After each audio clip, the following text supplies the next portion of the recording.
محترم ناظرین، السلام علیکم۔ فرعون اور اس کے عمائدین حکومت نے جب سیدنا موسیٰ علیہ السلام کو قتل کرنے کا منصوبہ بنایا تو اس وقت وہاں کے ایک نیک آدمی نے موسیٰ علیہ السلام کو اس کی اطلاع دی اور مشورہ دیا کہ آپ یہاں سے نکل جائیں۔ تو موسیٰ علیہ السلام مصر سے نکل کر مدین پہنچے تو وہاں آپ نے شہر کے پاس دیکھا کہ دو لڑکیاں اپنے مویشیوں کو لے کر کھڑی ہیں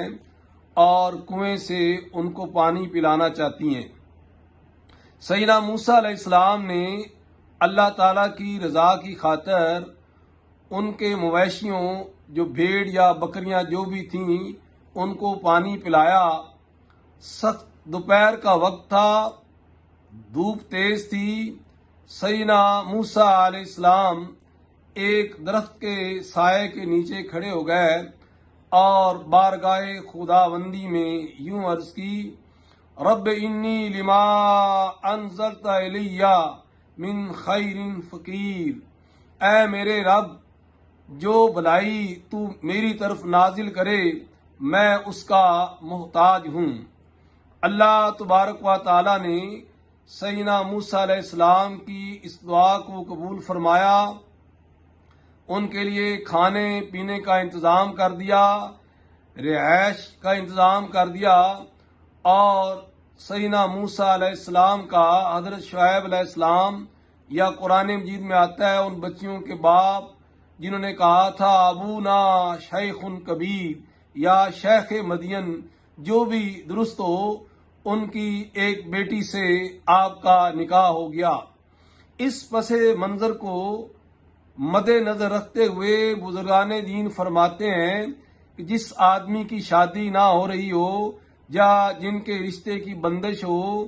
تو جو بھی حالات ہوں فوری رشتہ ڈھونڈنا چاہتے ہوں ان کے لیے یہ مجرب عمل ہے کہ اللہ تبارک و تعالیٰ کی بارگاہ میں خشوع کے ساتھ، صدق دل کے ساتھ، کثرت کے ساتھ اس دعا کو پڑھیں تو انشاءاللہ العزیز ان کو نیک رشتہ بھی مل جائے گا، اور اگر رہائش نہیں ہے تو ان کو رہائش بھی مل جائے گی۔ تو اس دعا میں ہے کہ جو بھلائی مانگی ہے سیدنا موسیٰ علیہ السلام، تو یہ ایک جامع دعا ہے، اس میں ساری بھلائیاں آ جاتی ہیں، زندگی کی ساری مشکلات کا اس میں حل آ جاتا ہے، کیونکہ سیدنا موسیٰ علیہ السلام نے یہ دعا زبان حال سے کی تھی، اور جو زبان حال سے دعا کی جاتی ہے اللہ تبارک و تعالی اس کو قبول فرماتے ہیں۔ تو یہ دعا سورہ قصص آیت نمبر 24 میں ہے۔ ناظرین، اس دعا کو پڑھیں، اللہ تعالیٰ سے امید رکھیں، انشاءاللہ آپ کی گھریلو مشکلات حل ہوں گی۔ اگر آپ کو یہ میری ویڈیو پسند ہے تو پلیز اس کو لائک کریں اور چینل کو سبسکرائب بھی کریں۔